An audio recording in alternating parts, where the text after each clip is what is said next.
one of the things, as someone who's a supporter of Israel in the same way that you are, that's alarming is seeing a lot of shifting happening, not only with young people on their support of Israel. Obviously, the Democrat Party has, it's very unpopular and has seen in the rise of people like Mamdani more than likely becoming the next mayor of New York, but it's also happening on the right in populist circles, especially with different media figures.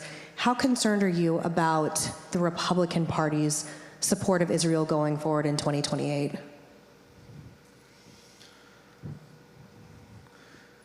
Well, enmity toward Israel is not new on the progressive left.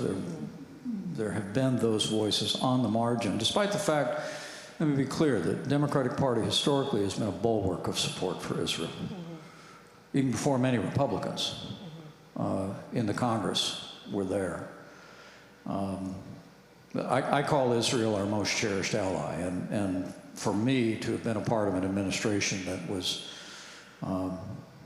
clearly the strongest pro-Israel administration since 1948. It was a great honor to me.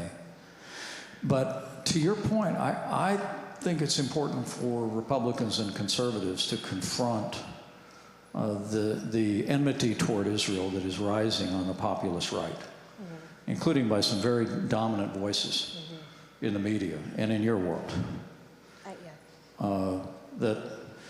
There are those even that are now talking about that the United States should have allied with Hitler instead of Stalin, which is an atrocious historical assertion, easily rebutted.